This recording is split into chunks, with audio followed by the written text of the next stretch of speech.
O que acontece quando um grande líder morre, aquele que manteve uma nação inteira unida por 40 anos? Será que tudo desmorona? Ou será que Deus já tem um plano em andamento? Quando Moisés, o homem que tirou Israel da escravidão e o conduziu à esperança, deu seu último suspiro no Monte Nebo, tudo pareceu parar. Aquele momento não foi apenas a morte de um homem, foi o fim de uma era. Seu povo lamentou, mas o destino os chamava para avançar. Então, o que poderia acontecer depois que um homem assim se foi? A resposta é muito mais surpreendente e poderosa do que a maioria de nós imagina.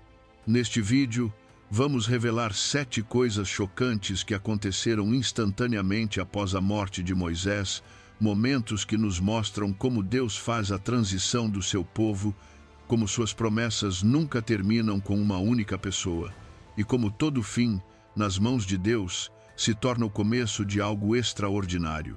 Antes de começarmos, deixe 77 nos comentários abaixo e vamos juntos entrar em uma das transições mais poderosas de toda a Bíblia. A morte de Moisés provocou um impacto profundo em Israel. Por 40 anos ele havia sido seu líder, seu profeta, sua voz de Deus. Seu cajado havia aberto mares, suas orações haviam interrompido pragas e seu rosto havia brilhado com a luz do céu. Ainda assim, quando seus olhos se fecharam pela última vez no Monte Nebo, algo extraordinário aconteceu. A atmosfera mudou instantaneamente, mas não foi preenchida por luto ou silêncio. Não houve funeral real, nem dias de lamentação, nem pausa para reflexão. Em vez disso, o céu se moveu com uma urgência surpreendente. Conforme registrado em Josué 1:2, o Senhor falou imediatamente a Josué: Moisés, meu servo, está morto. Agora, pois, levanta-te, passa este Jordão, tu e todo este povo, a terra que eu lhes dou. Sem demora, sem hesitação, a missão divina avançou sem perder o ritmo. Josué havia servido ao lado de Moisés por décadas, uma testemunha silenciosa de todos os milagres, permanecendo fielmente nas sombras da grandeza. Ele havia subido o Monte Sinai ao lado do profeta, guardado a sagrada tenda do encontro e espionado a terra prometida com fé quando outros temeram. Durante aqueles anos ocultos, Deus o moldava em silêncio. O que parecia espera era, na verdade, preparação. O que parecia obscuridade era treinamento divino. Deuteronômio 34:9 revela que Josué estava cheio do espírito de sabedoria, porque Moisés havia imposto as mãos sobre ele. A unção já havia sido transferida antes que a transição chegasse. A obra de Deus nunca termina com um homem, ela continua através de seu propósito. Quando a estação de um servo se encerra, o céu não lamenta, move-se segundo o tempo perfeito. Eclesiastes nos lembra que há tempo para tudo, e aquele não era um tempo de chorar, era um tempo de se levantar. Josué precisava liderar imediatamente porque a missão de Deus não podia esperar. Esse é o primeiro choque. Deus não dá a Josué tempo para lamentar. O bastão é passado instantaneamente. A morte de um homem de Deus não é a morte do mover de Deus. Seu propósito não para por causa da perda, ele se acelera através da obediência. E se você já perdeu um líder, um mentor ou alguém que guiou sua fé, lembre-se desta verdade. A obra de Deus em sua vida não terminou com eles. Ela continua através de você. Coloque-se por um momento no lugar de Josué, sentindo o peso de uma nação sobre seus ombros. O ar está carregado de responsabilidade. À sua frente estendem-se centenas de milhares de pessoas, famílias, soldados, anciãos, crianças, todos esperando pelo seu comando. Atrás de você está o deserto, as sepulturas da geração passada. À sua frente, um rio turbulento bloqueia o caminho para uma terra cheia de gigantes, cidades fortificadas e exércitos experientes. Você não é um guerreiro, você nunca liderou uma batalha. E ainda assim, O futuro de toda uma nação repousa sobre seus ombros. Então Deus fala: todo lugar que a planta do teu pé pisar, eu já te dei. Como fui com Moisés, assim serei contigo. Não te deixarei nem te desampararei. É uma declaração impressionante. Deus não começa com um plano de batalha. Ele começa com uma promessa. Ele não descreve estratégias, números ou cronogramas. Ele simplesmente dá a Josué sua presença. Como fui com Moisés, assim serei contigo. Isso foi suficiente, porque, para Josué, a vitória nunca se baseou em estratégia ou força, ela repousava sobre a mesma presença divina que um dia abriu o mar e trovejou do monte de fogo. Ainda assim, a tarefa diante dele parecia humanamente impossível. Jericó era fortificada com muralhas imponentes. Canaã estava cheia de guerreiros. Nenhuma nação estava se preparando para se render. E mesmo assim, Deus falava como se a vitória já estivesse garantida. Romanos 4,17 o descreve como aquele que chama à existência coisas que não existem, como se já existissem. Esse é o segundo grande choque. Deus dá a Josué uma missão muito além da capacidade humana. Mas, em vez de lhe dar ferramentas, ele lhe dá a si mesmo. É uma verdade que atravessa o tempo. Os maiores chamados de Deus nunca são confortáveis. Ele frequentemente nos chama a ficar de pé onde nos sentimos despreparados, a andar onde o terreno parece incerto, a crer antes que a evidência apareça. As muralhas de Jericó se erguiam altas, mas Josué possuía algo muito maior, a garantia inabalável de que Deus estava com ele. A primeira promessa de Deus não foi a vitória, foi a presença. E é isso que ele ainda nos oferece hoje. Ele não pede que você se sinta pronto. Ele pede que você esteja disposto. Porque o mesmo Deus que chamou Josué chama você não para que você prove sua força, mas para que, por meio da sua obediência, ele revele a sua. Por 40 longos anos, o povo de Israel vagou pelo deserto, uma geração moldada pela dúvida, rebelião e medo. Eles testemunharam milagres inimagináveis, mares se abrindo, maná caindo, água jorrando de rochas. Ainda assim, repetidas vezes, resistiram ao líder escolhido por Deus. Murmuraram contra Moisés, questionaram sua autoridade e pagaram um preço terrível por sua incredulidade. O deserto tornou-se seu cemitério, uma testemunha silenciosa do custo da desobediência. Mas agora, uma nova geração está à beira da promessa. Eles não conheceram as correntes do Egito nem a crueldade de Faraó, mas viveram sob o peso dos fracassos de seus pais. Enterraram o passado e aprenderam, por meio das dificuldades, que a rebelião leva apenas à ruína. E então algo extraordinário acontece, um momento de unidade tão poderoso que muda o destino da nação. Como registra Josué 1:16-18, o povo responde ao seu novo líder com uma só voz: tudo quanto nos ordenares faremos, e aonde quer que nos enviares iremos. Suas palavras ecoam pelo acampamento como uma declaração de aliança. Eles até juram que qualquer um que se rebelasse contra o comando de Josué enfrentaria a morte. Isso não era lealdade cega, era alinhamento sagrado. Esse é o terceiro choque. Os israelitas não apenas aceitaram Josué, eles se uniram a ele com obediência radical. Esse foi o fruto da experiência. Eles tinham visto o que a resistência havia feito a seus pais, como a incredulidade atrasara o destino, como a murmuração roubara milagres.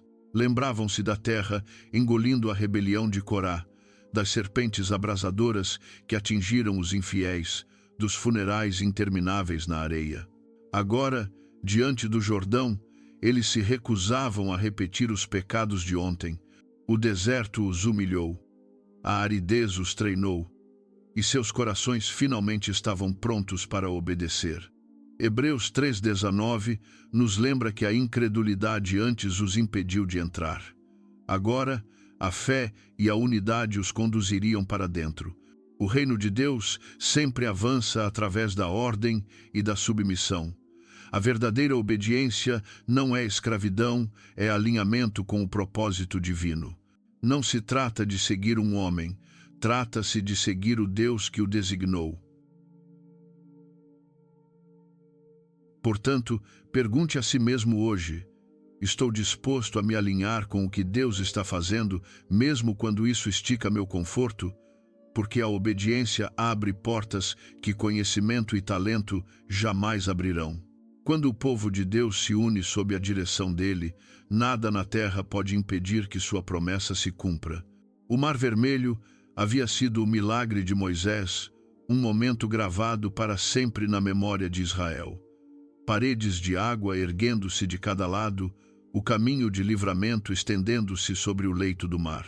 Mas agora Moisés se fora, e uma nova geração estava diante de um novo corpo de água, o Rio Jordão, transbordando e furioso na época da colheita. Aos olhos humanos, parecia impossível. Para o povo, certamente soava como déjà vu, outra barreira, outro teste. Será que o Deus de Moisés se mostraria a Josué? A ordem era clara. Os sacerdotes deveriam carregar a Arca da Aliança, o símbolo da presença de Deus, e entrar primeiro no rio, sem instruções além dessa, sem garantia do que aconteceria depois. E então, quando seus pés tocaram as águas cheias, algo impensável ocorreu. A correnteza rugidora parou.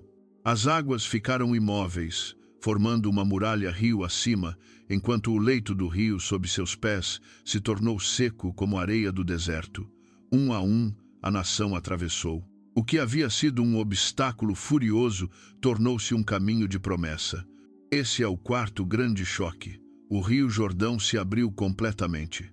Isso não foi apenas um milagre com água, foi um milagre de confirmação. Deus estava publicamente validando Josué, assim como havia validado Moisés. Como registra Josué 4:14. Naquele dia, o Senhor exaltou Josué à vista de todo o Israel. Por meio desse ato, o céu declarava: minha mão ainda está sobre o meu servo. Mas havia uma mensagem ainda mais profunda escondida nas águas. Deus não repete milagres apenas para impressionar seu povo. Ele repete sua presença para lembrá-lo de que ele não muda. O mesmo Deus que dominou o Mar Vermelho agora dominava o Jordão. A geração havia mudado, mas a presença permanecia a mesma. E note este detalhe crucial: o milagre não aconteceu até que os sacerdotes entrassem na água. Deus esperou a obediência antes de liberar o poder. A fé se moveu primeiro, as águas se moveram depois. Hebreus 11 nos diz que sem fé é impossível agradar a Deus, e sem passos de fé é impossível testemunhar sua glória. Se você quer ver o poder de Deus em sua vida, não pode esperar que as águas se abram antes de avançar. Entre na enchente, confie na sua palavra. Porque todo milagre começa não com a visão, mas com um único passo de obediência. O rio havia sido atravessado, o milagre havia confirmado a presença de Deus, e agora a terra prometida se estendia diante de Israel, vasta, fértil e cheia de cidades fortificadas. O primeiro obstáculo estava apenas a uma curta distância: Jericó. Suas enormes muralhas erguiam-se como uma fortaleza inabalável de pedra. As pessoas dentro eram ferozes, bem armadas e preparadas. Josué, o novo líder de Israel, estava nas planícies perto da cidade, sem dúvida estudando suas defesas, preparando sua estratégia, considerando como conquistar uma cidade que nenhum exército jamais havia invadido. E então o céu interrompeu. Como relata Josué 5:13-15, um homem misterioso apareceu diante dele, parado em silêncio, com a espada desembainhada. Josué se aproximou e fez a pergunta natural que qualquer comandante faria: você é por nós ou por nossos inimigos? A resposta do homem cortou o ar da noite. Nem uma coisa nem outra. venho como comandante do exército do Senhor. No mesmo instante, Josué percebeu que não estava falando com um soldado mortal. Ele caiu ao chão em reverência e adoração. A figura diante dele não estava se unindo ao lado de Josué, estava assumindo o comando. Esse é o quinto grande choque. Deus envia um comandante celestial, não para tomar partido, mas para tomar o controle. Muitos estudiosos acreditam que essa foi uma aparição pré-encarnada do próprio Cristo, o Verbo eterno, diante de Josué em forma de guerreiro. A mensagem era inconfundível.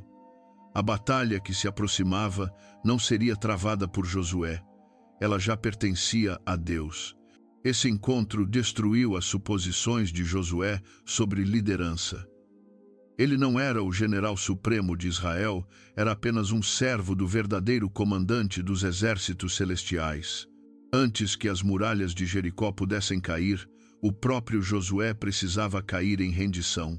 A ordem do guerreiro celestial foi simples. Tira as sandálias dos pés, porque o lugar em que estás é santo. O solo não era santo por causa de onde Josué estava, mas por causa de quem estava com ele. E aquele momento revelou uma verdade eterna. A vitória não começa com força, começa com rendição. Antes de Deus derrubar as muralhas ao seu redor, Ele frequentemente derruba o orgulho dentro de você. Tiago 4:7 resume isso perfeitamente. Sujeitai-vos a Deus, resisti ao diabo, e ele fugirá de vós. Josué aprendeu naquele dia que Deus não entra em nossas batalhas, Ele as comanda, e quando Ele comanda, o resultado já está decidido.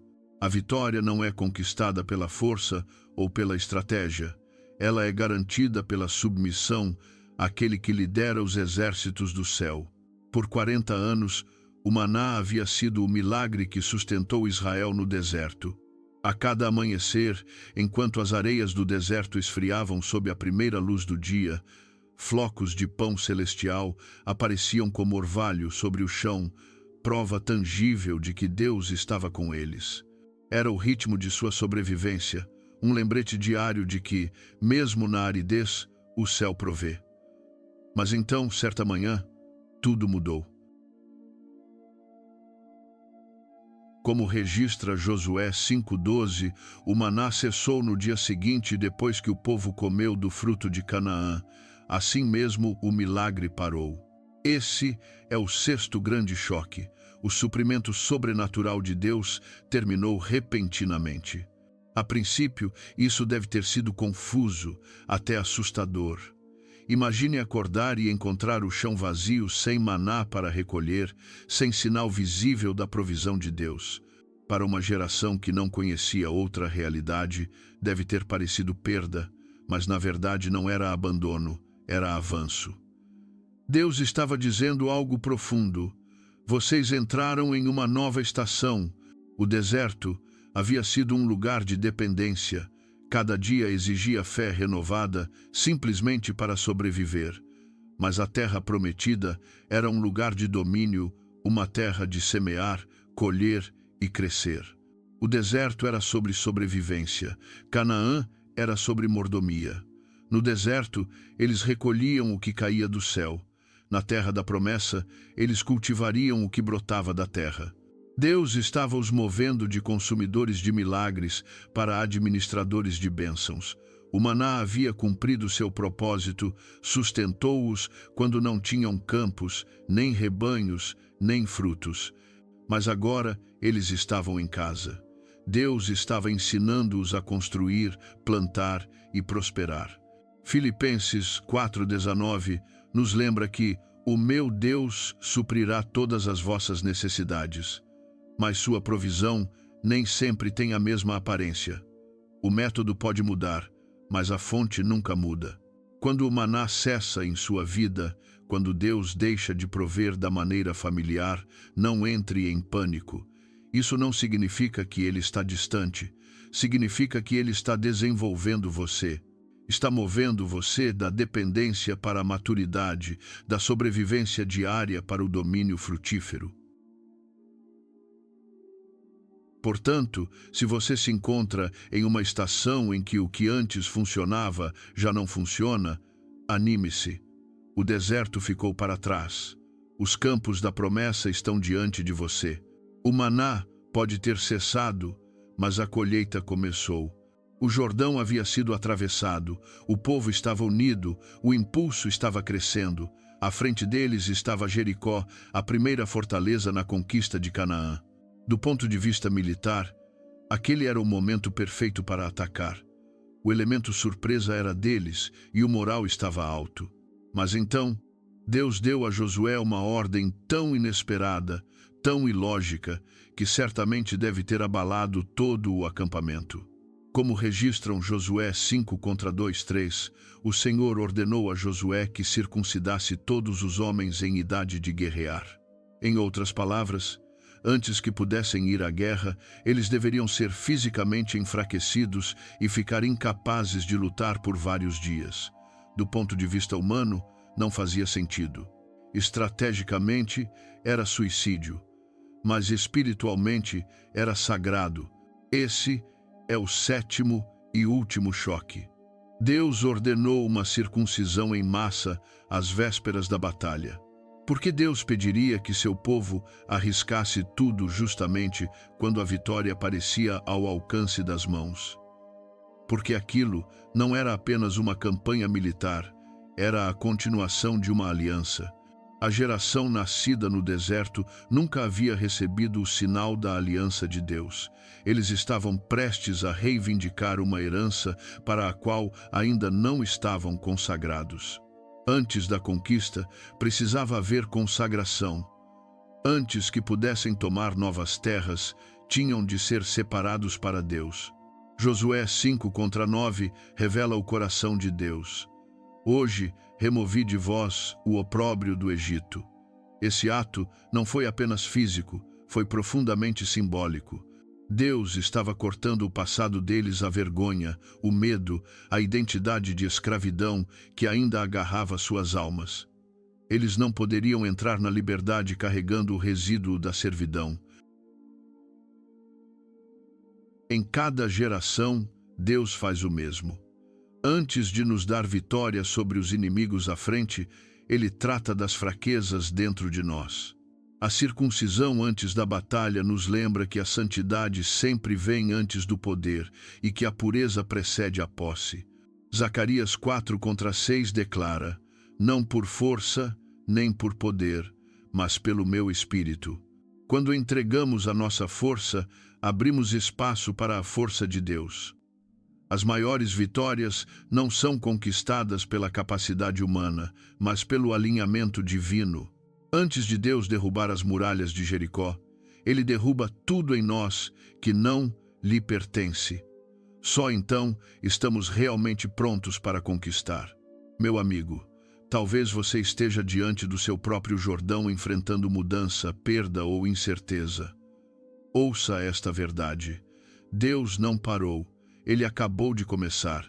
A morte de um sonho não é a morte do destino. Quando um capítulo termina, o céu já escreveu o próximo. Portanto, levante-se, avance, as águas vão se abrir, a promessa vai permanecer. E o Deus de Moisés, o Deus de Josué, ainda é o mesmo Deus que caminha com você hoje. Como declara Romanos 8:31.